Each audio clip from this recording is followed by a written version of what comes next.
कृष्णं नारायणं वन्दे कृष्णं वन्दे प्रियप्रियं कृष्णं द्वैपायनं वन्दे कृष्णं वन्दे प्रीतासुतं सच्चिदानन्दरूपाय विश्वोत्पत्त्यादिहेतवे तापत्रयविनाशाय श्रीकृष्णाय वयं नुमः।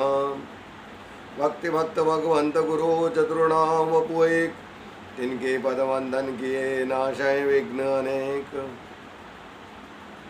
हरे कृष्ण कृष्ण कृष्ण हरे हरे, हरे राम राम राम हरे हरे। समुपस्थित दसों दिशाओं के स्वामी गुरुदेव आराध्यदेव एवं फिर प्रभु के रसिकुरिंद सभी केवल चरण कमलों में सादर नमन। आइए हम लोग भगवान के उस पावन स्वरूप का आनंद ले रहे हैं विगत कुछ दिनों से। उसी क्रम में हम लोग आज पुनः एक मंत्र का आनंद लेंगे और जैसा कि हम सभी जानते हैं प्रथम स्कंद में है, तृतीय अध्याय में है और आज मंत्र संख्या है 29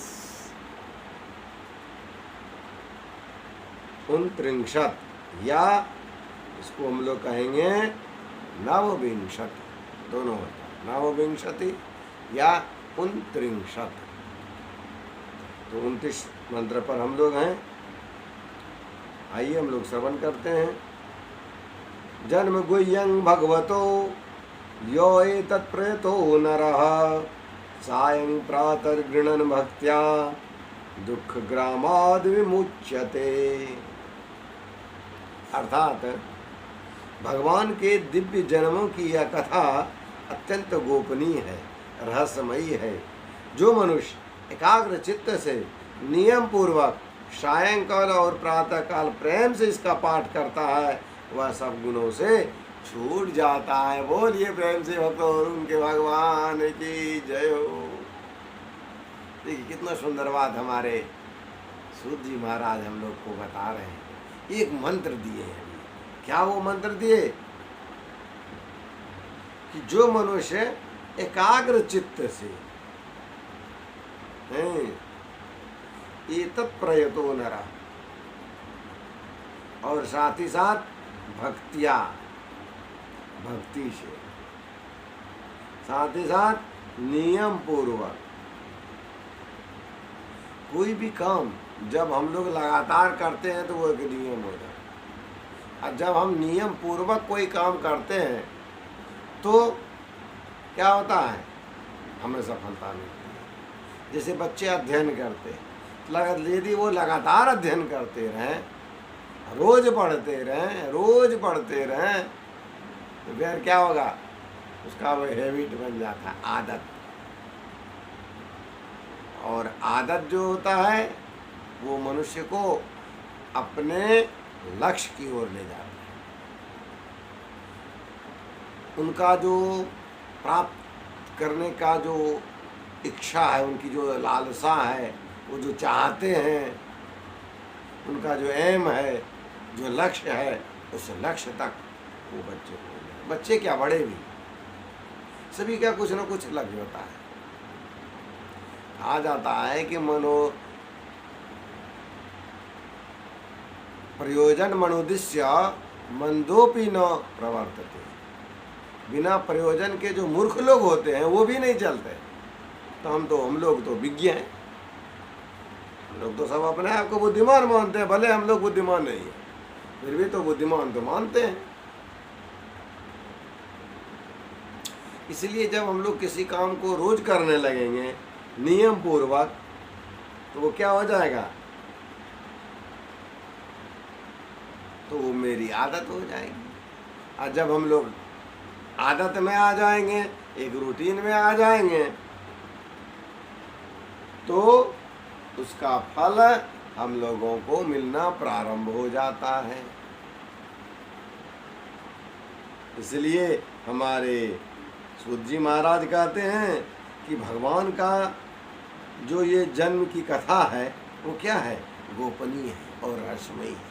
ऊपर जो हम लोग 24 अवतार का वर्णन हम लोग सुने हैं वो अत्यंत गोपनीय है और रहस्यमयी है। जो मनुष्य एकाग्र चित्त से नहीं और नियम पूर्वक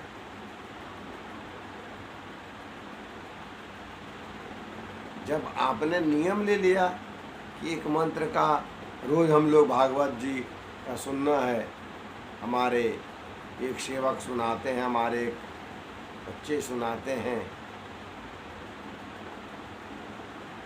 क्योंकि हम लोग तो दासान उदास हैं, जानते थे कुछ नहीं है, पगारते हैं बहुत ज़्यादा। सच्चाई यही है कि हम लोग छोटे छोटे जीव ईश्वर के उस चरित्र का वर्णन कैसे कर पाएंगे। लेकिन अपना बुद्धि और तर्क तो बहुत है, यही बात है ना, क्योंकि वो ईश्वर का ये जो रूप है, ये जो गुण है, वो बहुत रहस्यमय है। लेकिन हम लोग कभी कभी उसमें साहस करते हैं। क्यों? कि हमारे प्रभु कहते हैं कि भाव कुभाव अनख आलस नाम जपत मंगल दिस दस। किसी भी तरह करो ना भाव को, तो वो कुछ नहीं आता। हमारे वाल्मीकि जी महाराज कहा जाता है उल्टा नाम जपे, मारा मारा किए तो राम हो गया। सही बात है। ये नर्तकी शब्द है ना, थोड़ा नर्तकी 10 बार करो या उसको उल्टा दो, क्या हो जाएगा? कीर्तन हो जाता है ना। अर्थात कीर्तन क्या है? नर्तन है। जब हम लोग संसार के बीच में तो बहुत नर्तन करते हैं, नाचते रहते हैं, लेकिन जब ईश्वर के लिए वो नर्तन करते हैं, ईश्वर के लिए जब हम लोग नर्तकी बनते हैं, तो वो कीर्तन हो जाता है। ईश्वर के प्रति जब मेरा नर्तन होता है, तभी वो कीर्तन बनता है। इसलिए जितने भी नृत्य हैं, नर्तकी हैं, वो सब कीर्तन कर सकते हैं। नहीं, उल्टा कर देंगे तो हम लोग नर्तन से कीर्तन हो जाता। इसलिए जब संसार के लिए लोग नर्तकी जो संसार के लिए नृत्य करते हैं या करती हैं, जो भी नर्तकी हैं, स्त्री पुरुष दोनों नर्तकी होते हैं, तो वो नाच हुआ, नृत्य हुआ।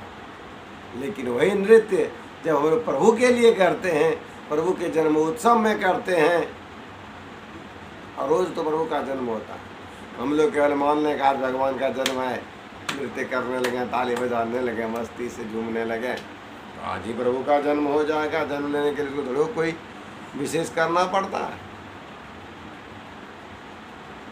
किसी भक्त का कहना है ना कि ईश्वर न निराकार है न साकार है, वो भक्त की भावना में तदाकार है। अर्थात जिस रूप में आप ईश्वर को चाहोगे, वही रूप तो वो ले लेते हैं। इसीलिए उनको लोग निराकार कहते हैं। निराकार ब्रह्म की जो हम लोग बात करते हैं, इसीलिए ना कि सब चीज उन्हीं से निकला है। निर्गता आकारा, जैसे सब निराकार है, जिसे सभी आकार निकलता है, वही तो निराकार है। उसी से सब चीज निकलता है। तो इस प्रकार से हम लोग अब विषय पर आए कि इस प्रकार से जब हम नियम पूर्वक लगातार कीर्तन करें तो नर्तन और नर्तकी हो जाता है, और ईश्वर के लिए करें तो वो कीर्तन हो गया, संसार के लिए करें तो हम नर्तकी कहलाते हैं। इस तरह से जब हम लोग लगातार कोई काम करते हैं तो मेरी आदत हो जाती है, और वो भी जब हम किस प्रकार से करेंगे? एकाग्र चित्त होकर के, तो हमारे जितने भी दुख हैं, जितने भी कष्ट हैं, वो सभी से मुक्त हो जाते हैं। दुख और कष्ट क्या है? दुख एक दुख ये है कि मुझे ईश्वर नहीं मिला, इसका यदि दुख है मुझे तो वो अच्छा दुख, क्योंकि ये शरीर का जो दुख कष्ट है ना, वो जब तक शरीर है तभी तक कष्ट है। हमारे बहुत सारे भक्त लोग हैं, अभी कुछ दिन पहले हम लोग प्रेमानंद जी महाराज का हम लोग श्रवण कर रहे थे उनके जीवन का, तो उनके शरीर में इतना भयंकर कष्ट है कि आप चर्चा मत कीजिए, फिर भी वो मस्त रहते हैं। क्यों? क्योंकि उनको भोगना है, वो शरीर का कष्ट है। बाबा बताते हैं कि वो शरीर का कष्ट है। इसी तरह से हमारे बहुत सारे ऋषि मुनि हैं जिनके बारे में हम लोग नहीं जानते हैं। हमारे गुरुदेव थे, उनको भी शारीरिक कष्ट था। इसका अर्थ क्या है? वो ईश्वर की भक्ति नहीं करते, अर्थात ये शरीर का कष्ट है। जब तक शरीर है तब तक है, और ये तो पूर्वार्जित है, उसको तो भोगना पड़ेगा। हमारे परमहंस जी महाराज आप जानते ही, सभी आप लोग जानते हैं, केवल हम इंगित कर रहे हैं। तो जब नियम पूर्वक हम लोग कोई भी काम करते हैं और वो भी एकाग्रचित्त होकर के, तो हम सभी दुखों से छूट जाते हैं। ये मेरा कहना नहीं है, हमारे सूत जी महाराज कह रहे हैं शनकादि ऋषि को।